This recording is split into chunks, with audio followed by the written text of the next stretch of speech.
Welcome back to Easter Road. Obviously, me, Sean. Today we've got Motherwell. We missed the Aberdeen game because you weren't well. So we missed that one, but good on Hibs, we won that one. We've had 3 wins in the bounce. We're now playing Motherwell, and we were talking on the way in, apart from Van Veen, there's not really a threat. Motherwell in 9 games have scored 13 goals, 7 of them came to Van Veen. Which says a lot that they're attacking force. So if we nullify Van Veen, I don't think we've got any problems winning this game. As normal, teams will come up. We know the teams this time for the first time. Normally when we do the intros, we don't know the teams, but it's the same team that's played the last 2 games, so unchanged for the first time. Having issues with words. And yeah, speaking is not my strong point today. But anyway, so yes, it's the same team for the third time going. Happy with it, I don't have any problems with it, because last 2 weeks we've been doing really good. Especially Mule. Mule has been by far probably the best player in the last number of weeks. So, given all that situation, what do you think your scoreline's going to be? I feel like whether we keep a clean sheet or not is whether it's determined if we keep Van Veen as nullified as possible. If we're unable to, I do still think we can win, but I do feel like it'll be a very, very hard fought 2-1 if we can get rid of Van Veen in some way. I'm kind of the same. I think if we nullify Van Veen, I think we've got this in the bag. And saying that, I do think Motherwell's got the chance of scoring with him in the park, so I'm saying a 3-1 Hibs. But overall consensus is we've got the feeling Hibs are going to win today. So, fingers crossed that's the case. Other than that, we'll show you the highlights. If we're not allowed to show you the highlights because Hibs TV sometimes are a bit huffy about showing them. So, either way, we'll see you after the game when hopefully we're talking about a Hibs win.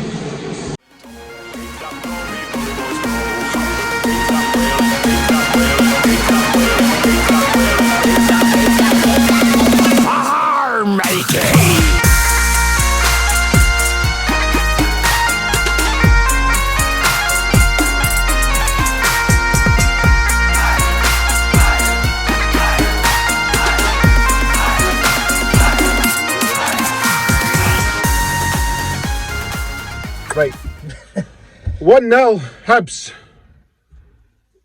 We were right in the fact that Hibs won, but our predictions of 3-1 and 2-1 didn't happen. Overall, it was a good performance. I think Motherwell had a 15-minute stint in the first half, 20 minutes onwards. I felt they never troubled us, to be fair. I think the only time they troubled us in the match was in the last 10 minutes when, I don't know who hit the shot, but it had David Marshall scrambling and go for a corner. But that was really the only time of note that I felt, that could have been not good. Aye. But overall, I think it was a solid performance, a decent performance. And what we said happened. We got Van Veen at the picture. Yes. And it was far less stressful than it would have been. I think if you mark him at the game, Motherwell's nothing. Genuinely. Effort. I would imagine Motherwell fans, if Motherwell fans are watching this, surely you must agree that right now, the only hope you've got is Van Veen. You know, what we'll say though, is it Efford? Efford, your number 11, he had a lot of space today. In the first half anyway. Second half. Yeah, the second half. Second half I kind of thought, I forgot he was even on the park until he got booked. Matter of fact, Sean reminded me on the train home that Van Veen got subbed off. I didn't realise that until I had to look at the post game. That shows you how well we done. I definitely think, right, let's talk about these in order. First half when I thought we were the better team. We weren't dominant, but we were the better team. We came out strong. Yes. We came out gritty. We came out determined. Yes. Overall, I think we were good. I think we were well worth going in. We're a wee bit heads held high. I think we've done really well. Second half, I felt we stepped the pressure up a bit. You know what I mean? We didn't have tons of shots on goal, which is a bit disappointing, but we did look dangerous. Porto with a header into the corner. Hopefully it's not too bad an injury, because he got a wee head knock. I think knowing Porto, he'll just shake it off and it'll be fine. Because he did continue for the rest of the game. There was quite the scramble before the goal, so it was difficult to see what actually happened. Yeah. But Porteous and another Motherwell player was down for quite a while. Well, where we are, we're behind block 7, basically. And so we couldn't see who it was or really what the scenario was, but we thought it was a good finish, we thought it was a good header into the corner, so happy. But before that, there was the sending off of Shields. And to be fair, the referee could have called 2 free kicks before he even got to that one. It was very scrappy, and they were just chopping whatever was moving. Do you know what I mean? They were desperate because they knew if we went through on goal, there was a good chance of scoring. Yeah. So For context, if you're wondering how scrappy they were, we were talking about this on the train, but half of their squad had a booking by the end of the match. Shields was sent off, but the rest of the other 4 had yellow cards. So exactly, that shows how scrappy it got as the game began to wind down. But overall, I think you agree it was a sending off. Though it was. Yeah, it was definitely did seem a sending Tell off. us where we were. It looked like a sending off. Obviously, you need to see replays and whatnot.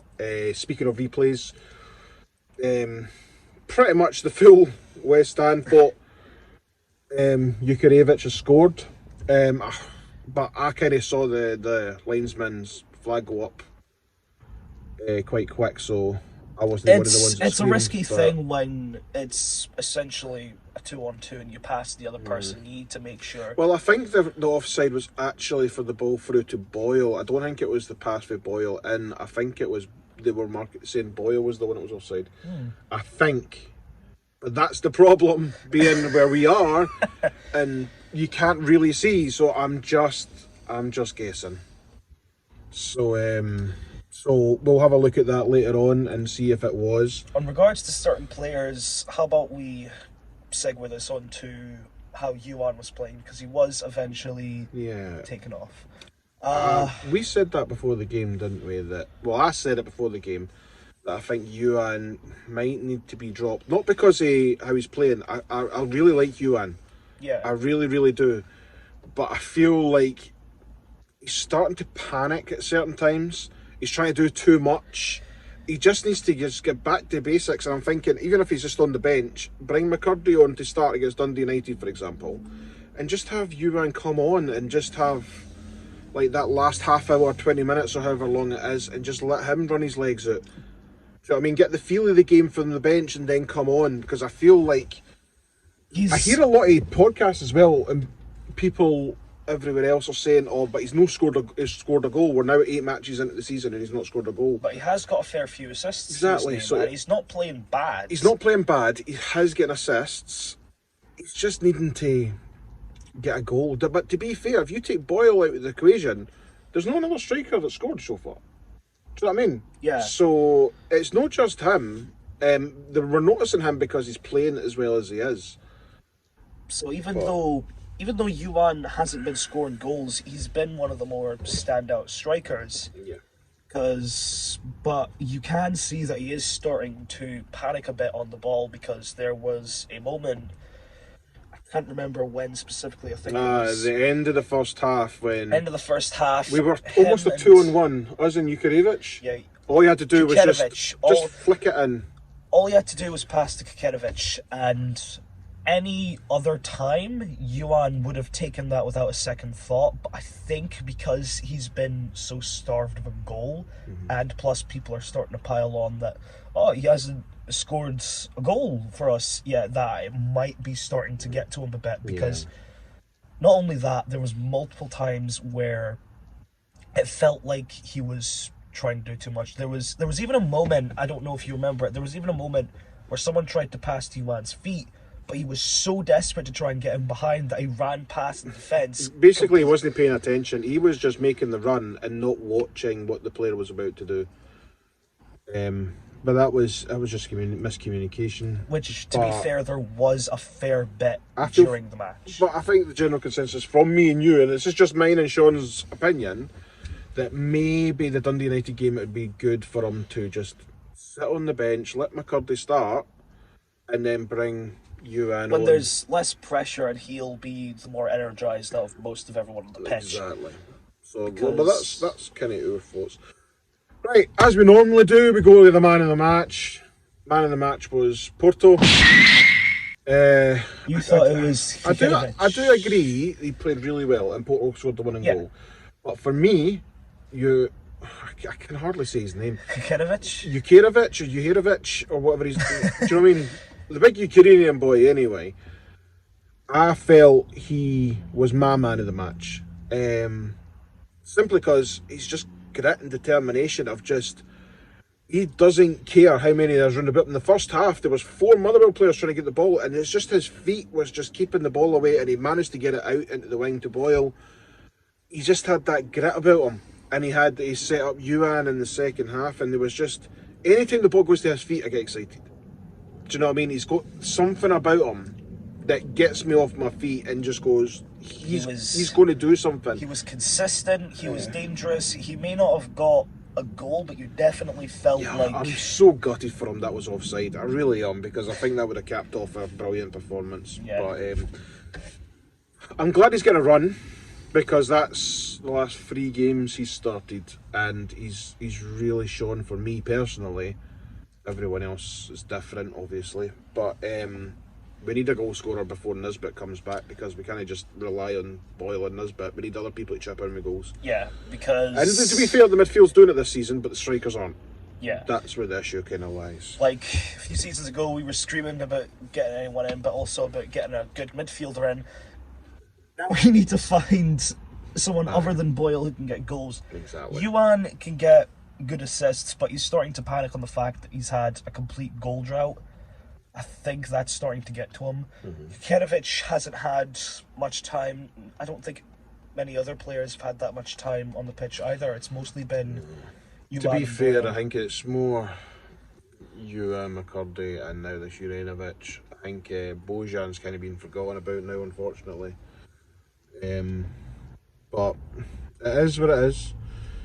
That is the end of this little, what do you call it? Like just a little mini vlog reaction. Do you know what I mean? But yeah, I think we were well worth it. We're now in 3rd place. So no matter what happens in the Aberdeen game tonight and the Hearts game tomorrow, who cares? We're 3rd place. And if we beat Dundee United on Tuesday, albeit Rangers will have a game in hand, but we'll only be 2 points behind Rangers in 2nd. So the Lee Johnson train rides on. So We're starting to get that cohesion we were talking about. The teething issues are starting to... they're starting even out. to find itself out, and it's starting to work out. So anyway, guys, we won't be going to Dundee United. We've got Comic-Con tomorrow, which we'll be going and spending our money there. And on the Saturday, we've got Celtic again. Just monetary value, but just we can't afford to deal with this. So we will go to the home games, but it's just pick and choosing the away games. So anyway, 1-0 Hibs. On to the next one.